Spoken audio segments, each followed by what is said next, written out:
there's been ballets, there's been films. So I wanted to know what you hope to get out of going back to such a monumental source material and bringing it to the big screen.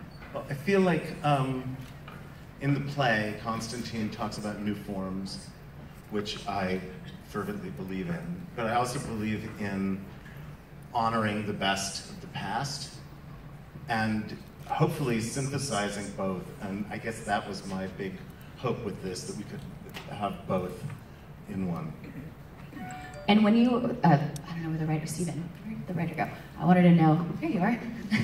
When you were writing the play, I mean, you've got such an incredible cast. Were you guys working with cast in mind? I mean, Annette, to me, embodies the character, but I wanted to know, when you were adapting the play, the screenplay, were you thinking of it for a specific cast? Absolutely. Well, Annette, by the time I was asked to do it, Annette was attached, so it was an incredible gift to have her voice in mind from start to finish. So yeah, absolutely. And then as Michael and myself, we continued to develop it, we had the luxury of some time alone before shooting began. So hearing everybody's voice allows you to do probably the hardest thing in a Jacobian universe, which is how do you make everyone sound like they're in the same world? In this case, everybody's so brilliant that it was mostly just get out of the way and to let Chekhov do the work.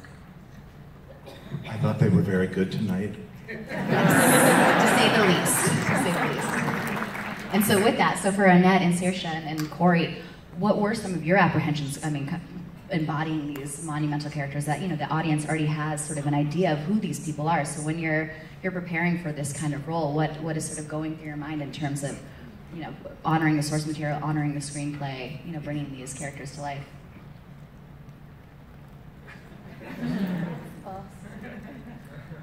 Well, all of us who grew up doing plays, and I was a theater major at San Francisco State. All right! We all fell in love with Chekhov because he was a genius, and he managed to find that fine line between what is tragic and what is hilarious, and he always worked right within that, on that knife edge, with such love for people.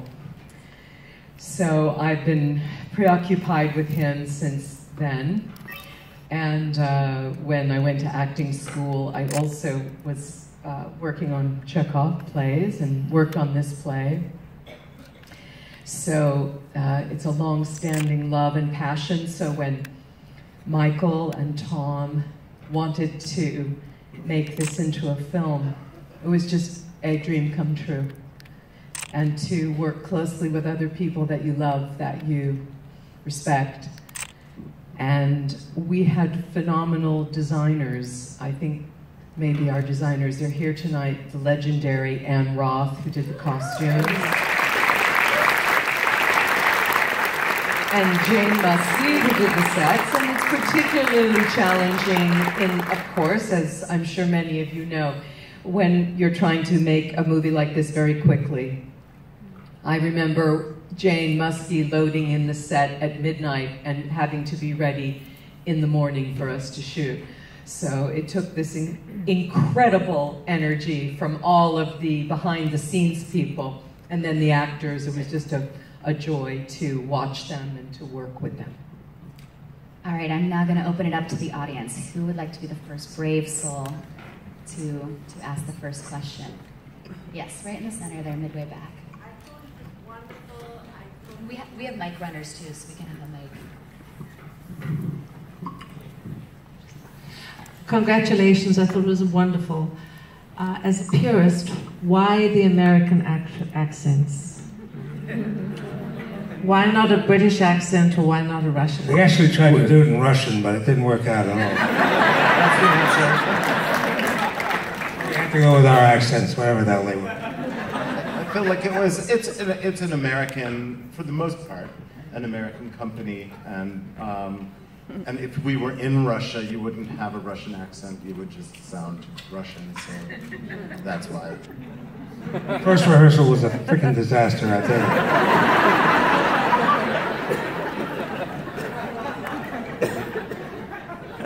We tried. next question. Yes, right here, right side.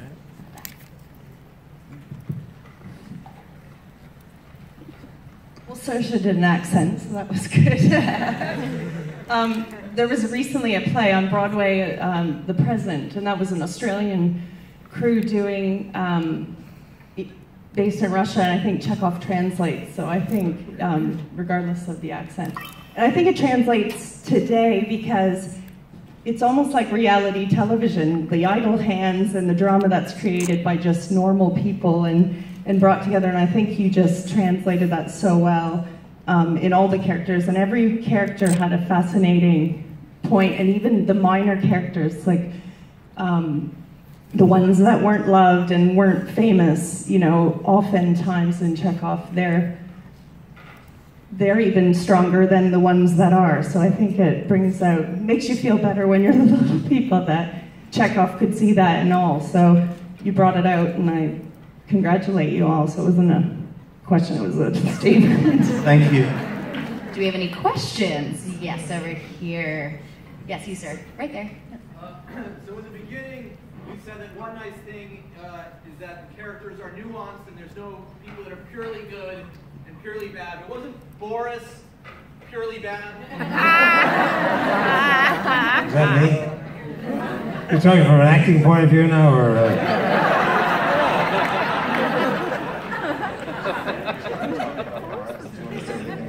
Fuck you.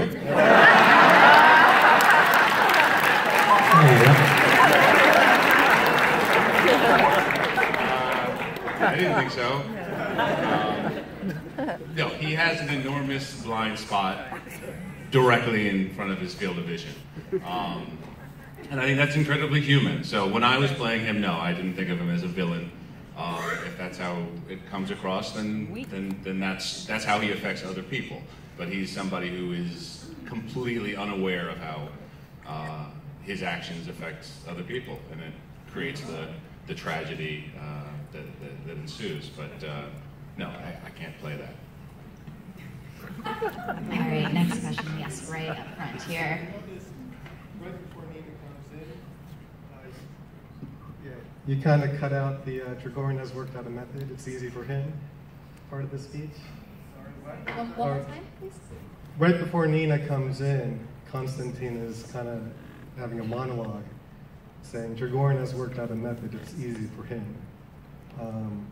I was just wondering, did you cut that out because of time? You can do it in your production.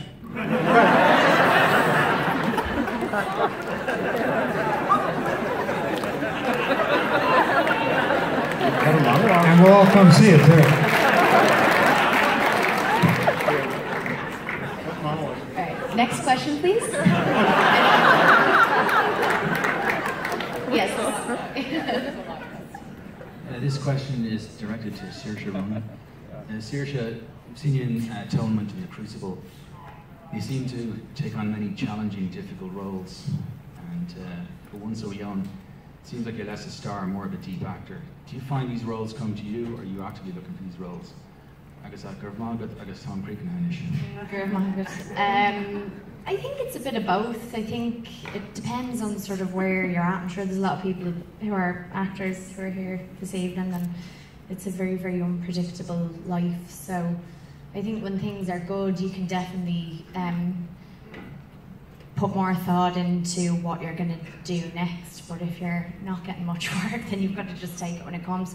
I've been really lucky that I think having started when I was young, I could just do the roles that I was really passionate about. I didn't have to, you know, earn money to pay rent or anything like that. I didn't have that pressure, which was great. And so it really set a precedent, I think, for me when it came to how I chose roles. But I mean, even with this, it was about a year and a half before we actually shot it, we did a read-through. And at the time, it was just to sort of hear the script out loud and hear how it sounded, and it was very sort of new and in the works, and that was the first time we all came together, and so it was something that had been in my head for about a year before we actually shot it, and I think we all sort of had a connection to it earlier than usual. But yeah, it just depends.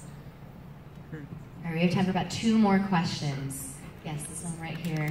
Right.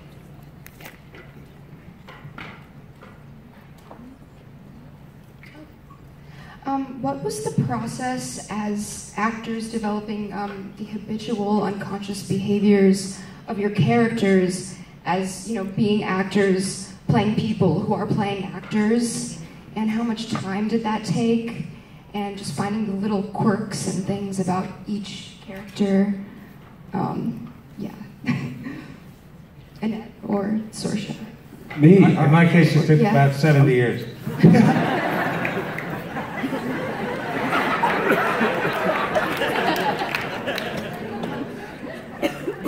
Sorry, I wasn't quite sure. What was the question?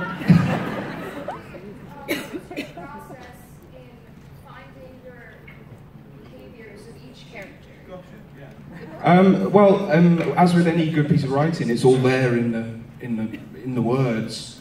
Stephen has very cleverly somehow pulled Chekhov into life again in a screenplay, in a whole new format, in a whole new medium.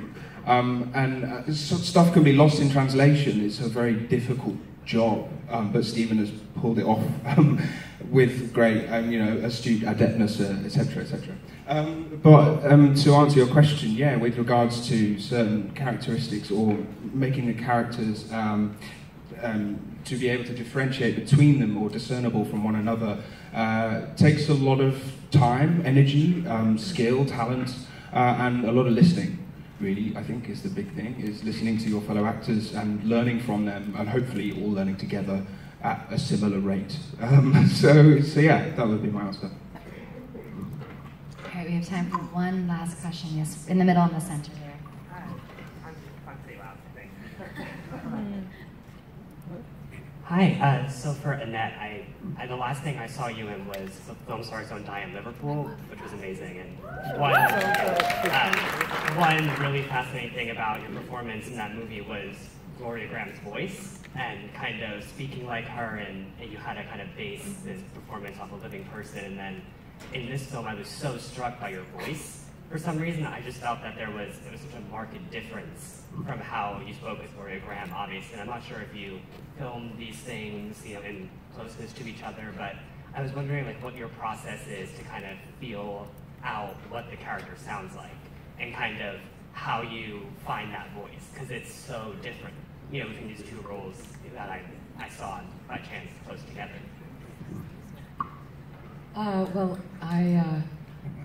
It's interesting that you talk about that, because it is one of the, it's like trying on shoes, and when you get the right fit and the right feeling, then you sort of land, that's part of how I land on some sort of place that feels right.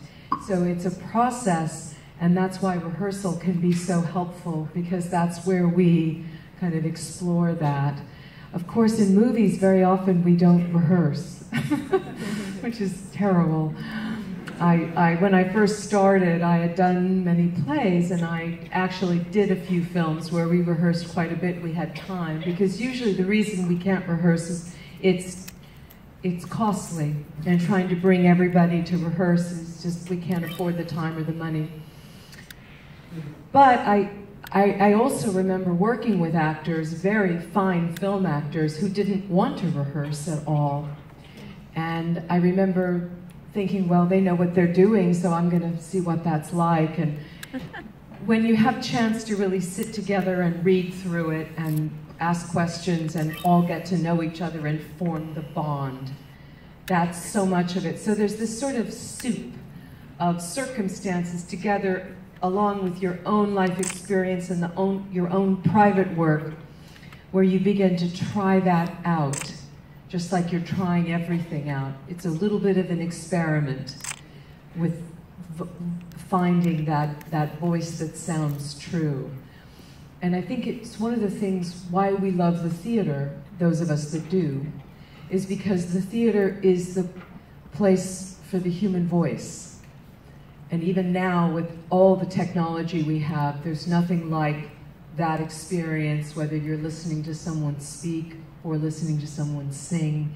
if it's happening right in front of you, there's something magical about that. It was always what I was interested in. So I appreciate what you said. I just, every time I sort of stumble around quite a bit, really. I'm shooting something right now, and I feel that same sense of uncertainty. And so you just sort of live in that place when you're an actor. It's just not, lots of uncertainty. Great, well, unfortunately, that is all